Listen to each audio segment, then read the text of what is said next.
Hello जी, channel पर नए हो तो जल्दी से चैनल को कर लो सब्सक्राइब और बेल को कर लो प्रेस ताकि रोजाना आपको चटपटी सी वीडियो बिना रुकावट के मिलती रहे। सुंदरपुर नाम के गांव में एक राधा नाम की चिड़िया रहा करती थी। उसका श्रवण नाम का बेटा था। श्रवण की पत्नी का नाम था लक्ष्मी। वो तीनों खुशी खुशी रहा करते थे। श्रवण का मजदूरी का काम होने के कारण उसे काम धंधे के लिए दूसरे गाँव जाना पड़ता था। एक दिन श्रवण का दोस्त राघव उसके घर पर आ जाता है। तभी लक्ष्मी उसको चाय देती है। श्रवण और राघव बातें कर रहे थे। अरे कैसे आना हुआ? अरे श्रवण, तुमने मुझसे 50,000 रुपए लिए थे, वो कब लौटा रहे हो? अरे मेरे दोस्त, जल्दी लौटा दूंगा, थोड़ा और वक्त दे दो। अरे मुझे भी पैसों की जरूरत है। मैं देखता हूँ, इस बार मैं शहर जाकर काम करूंगा तो मुझे ज्यादा पैसे मिलेंगे, तो मैं तुम्हारे पैसे पूरे चुकते कर दूंगा। ठीक है, मगर 1 महीने में लौटा देना। ठीक है। ऐसा कहकर राघव चाय पीकर अपने घर चला जाता है। तभी ये सब बातें दीवार के पीछे से लक्ष्मी चिड़िया सुन लेती है और उसको बुरा लगता है कि उसका पति बहुत कठिन स्थिति में है। अगले कुछ दिनों में श्रवण काम के सिलसिले में शहर चला जाता है और तभी लक्ष्मी अपनी सास से कहती है, माँ जी, मुझे कुछ पैसों की जरूरत है। तुम्हें पैसे क्यों चाहिए बहू? माँ जी, घर का सारा काम करने के बाद मुझे और कोई काम नहीं रहता, तो मैं सोच रही हूँ कि मैं खुद का कोई धंधा शुरू कर दूँ। विचार तो तुम्हारा अच्छा है बहू। माँ जी, आप मुझे 3,000 रुपए दे दीजिए, मैं उसमें अपना धंधा शुरू करूँगी। ठीक है बहू, तुम कह रही हो तो ये लो 3,000 रुपए। धन्यवाद माँ जी, मैं आपके पैसे जल्द ही लौटा दूंगी।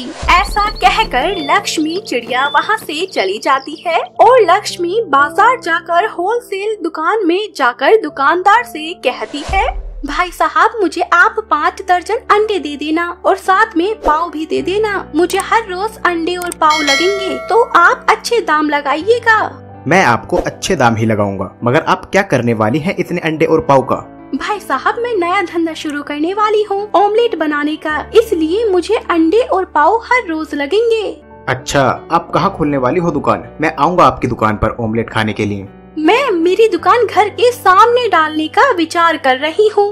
ठीक है, मैं आज ही आ जाऊँगा आपकी दुकान पर। लक्ष्मी बहुत खुश होकर दुकानदार से कहती है, ठीक है भाई साहब, आप मेरे दुकान के पहले ग्राहक होंगे, आप जरूर आना।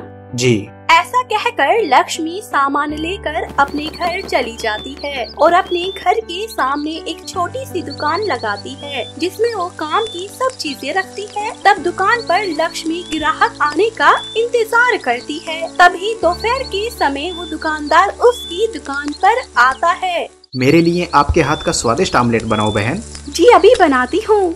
ऐसा कहकर लक्ष्मी बहुत ही अच्छा ऑमलेट बनाकर दुकानदार को देती है। दुकानदार को उसके हाथ का ऑमलेट बहुत पसंद आ जाता है। वो लक्ष्मी से कहता है, बहन, तुम्हारे हाथों में तो जादू है, मैंने आज तक ऐसा स्वादिष्ट ऑमलेट नहीं खाया, बहुत टेस्टी है ऑमलेट। धन्यवाद, आप मेरी दुकान पर आए, मुझे बहुत अच्छा लगा। लक्ष्मी बातें कर रही थी, तभी रास्ते से जाने वाली 2 चिड़ियाएं नई दुकान खुली देखकर उसे देखने चली आती हैं और दुकान पर आकर लक्ष्मी से कहती हैं, अरे लक्ष्मी, ये नया दुकान तुमने खोला है क्या? हाँ, मैंने खोला है, आप आइए ना, मेरे हाथ का ऑमलेट खा कर देखिए। दोनों चिड़िया लक्ष्मी की बातें सुनकर उसकी दुकान में ऑमलेट खाने के लिए आ जाती हैं। आप यहाँ बैठिए ना, मैं अभी बनाती हूँ ऑमलेट। ठीक है, जल्दी बनाओ। जी जी, अभी बनाकर देती हूँ। ऐसा कहकर लक्ष्मी ने उन दोनों के लिए ऑमलेट बनाया और उन्हें खाने के लिए दे दिया। तभी एक चिड़िया ने ऑमलेट खाकर बोला, अरे इतना स्वादिष्ट ऑमलेट मैंने आज तक नहीं खाया, तुम्हारे हाथ में तो स्वाद है लक्ष्मी। धन्यवाद सुनीता बहन, मुझे बहुत अच्छा लगा कि आपको मेरे हाथ का ऑमलेट अच्छा लगा। लक्ष्मी ऐसा कहती है और थोड़ी देर में दोनों चिड़ियाएं लक्ष्मी के हाथ का ऑमलेट खाकर चली जाती हैं। उस दिन लक्ष्मी का धंधा अच्छा हुआ था। दूसरे दिन उसने सुबह से ही ऑमलेट बेचने का धंधा शुरू कर दिया। काम पर जाने वाले लोग वो सुबह का नाश्ता करने के लिए और बहुत से लोग उसकी दुकान में आए। उसकी दुकान पर इतनी भीड़ देखकर लक्ष्मी की सास डर गई और वो लक्ष्मी से बोली, अरे लक्ष्मी, तुम इतने ऑमलेट बनाकर कैसे दोगी? चलो, आज मैं तुम्हारी मदद कर देती हूँ। हाँ माँ जी, आज मुझे आपकी मदद की बहुत जरूरत है। राधा लक्ष्मी की मदद करने चली गई। दोनों ने मिलकर उस दिन सारा काम किया। उस दिन लक्ष्मी अपनी सास राधा से बोली, माँ जी आज मेरा दिन बहुत अच्छा रहा, आज बहुत कमाई हुई है। हाँ लक्ष्मी, आज दुकान पर बहुत ग्राहक आए थे। हाँ माँ जी, चलो अब घर में जाकर आराम करते हैं। ऐसा कहकर दोनों सास बहू घर में चली जाती हैं। लक्ष्मी चिड़िया का धंधा अच्छा होने के कारण उसने पैसे गिनना शुरू किया। उसमें से अपनी सास से लिए हुए पैसे अलग निकालकर बाकी के पैसे खर्च के लिए रख दिए। थोड़ी देर बाद लक्ष्मी अपनी सास के कमरे में चली जाती है और अपनी सास से कहती है, माँ जी मुझे आपसे कुछ बात करनी थी। हाँ बोलो लक्ष्मी, क्या बात है? माँ जी आज मेरा धंधा बहुत अच्छा था, इसीलिए आज मुझे मुनाफा भी बहुत अच्छा हुआ है। ये लीजिए माँ जी आपके 3000 रुपए। अरे बहू, मैंने तुमसे मांगे थे क्या? नहीं माँ जी, मेरे पास आ गए तो मैंने आपको दे दिए। ठीक है, अलमारी में रख दो। जी माँ जी। ऐसा कहकर लक्ष्मी अलमारी में पैसे रख देती है और अपना काम करने चली जाती है। लक्ष्मी का धंधा बहुत अच्छी तरह से चलने लगा था। कुछ दिनों बाद दिवाली आने के कारण श्रवण अपने काम से छुट्टी लेकर अपने घर आया था। घर में खुशहाली छाई थी, मगर लक्ष्मी को श्रवण उदास उदास दिखाई दिया। एक दिन लक्ष्मी श्रवण से पूछती है, क्या हुआ है? जब से आए हैं तब से बड़ी चिंता में दिखाई दे रहे हैं आप। कुछ नहीं लक्ष्मी, ऐसे ही सोच रहा था। क्या आप मुझे बता नहीं सकते? कुछ नहीं लक्ष्मी, थोड़ा पैसों का टेंशन था, बाकी कुछ नहीं।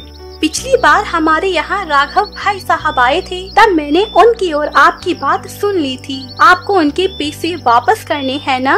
हाँ लक्ष्मी, मैं यही सोच रहा हूँ कि मैं उसके सारे पैसे कैसे वापस करूँगा। मेरे पास सिर्फ 25,000 रुपए हैं और ऊपर से दिवाली भी आ रही है। लक्ष्मी उठकर अलमारी में से पैसे निकालकर श्रवण के हाथों में रख देती है और कहती है, ये पैसे आप ले लीजिए, मैंने आपके लिए ही जमा किए थे। अब राघव भाई साहब को ये पैसे आप दे आइए। मैं ये पैसे नहीं ले सकता। जो मेरा है वो सब आपका ही है, इसीलिए ये पैसे राघव भाई साहब को दे दीजिए। और रहा सवाल दिवाली का, तो कम पैसों में अच्छी दिवाली मनाई जा सकती है। श्रवण को उस पर गर्व महसूस होता है कि उसकी पत्नी कठिन परिस्थिति में उसके साथ खड़ी रही और ये सब कमरे से बाहर खड़ी उसकी सास देख रही थी और मन ही मन बहुत खुश हो रही थी। अब श्रवण राघव के पैसे वापस करने के लिए उसके घर चला जाता है। अरे राघव, मुझे तुमसे कुछ काम है। अरे आओ ना श्रवण। तभी श्रवण राघव के घर में चला जाता है और राघव से कहता है, अरे राघव, मुझे तुम्हें कुछ देना है। क्या? ये लो तुम्हारे पैसे, मैंने देने में थोड़ी देर कर दी। अरे कोई बात नहीं, तुमने खुद ला कर दिए, यही मेरे लिए बहुत है। अच्छा अब मैं चलता हूँ, कल दिवाली है ना, बहुत काम है। हाँ चलो। ऐसा कहकर श्रवण वहाँ से चला जाता है और घर लौट आता है तो देखता है कि लक्ष्मी और माँ बातें कर रही होती हैं। बेटा लक्ष्मी, मुझे तुम पर गर्व है, तुमने किसी की सहायता न लेते हुए खुद का धंधा शुरू किया और उसमें बहुत मेहनत की। ऐसे ही तरक्की करो बहू। हाँ माँ जी, मैंने सब अपने घर के लिए किया और आगे भी करूँगी। लक्ष्मी चलो आज मेरी ओर से हम दोनों साड़ियाँ खरीद लेते हैं। जी चलिए माँ जी। तभी श्रवण वहाँ आ जाता है। श्रवण की माँ श्रवण से कहती है, अरे श्रवण, मैं सोच रही थी बेटा तू अब काम पर न जाकर घर का ही काम संभाल ले। बहू का ऑमलेट का बिजनेस बहुत अच्छा चल रहा है, उसको भी मदद हो जाएगी और घर का खर्चा भी आराम से चल जाएगा। हाँ माँ, मैं भी यही सोच रहा हूँ। ऐसा हुआ तो बहुत अच्छी बात हो जाएगी फिर तो अब दिवाली की तैयारी करते हैं बेटा। ऐसा कहकर तीनों दिवाली के काम में लग जाते हैं। अब लक्ष्मी का पति उसके साथ उसका धंधा संभाला करता था। लक्ष्मी उसके साथ बहुत खुश थी। इस कहानी से हमें ये सीख मिलती है कि हम अगर मन में कुछ ठान ले तो हर नामुमकिन काम को मुमकिन कर सकते हैं। कोई भी काम छोटा या बड़ा नहीं होता, बस काम करने की लगन होनी चाहिए।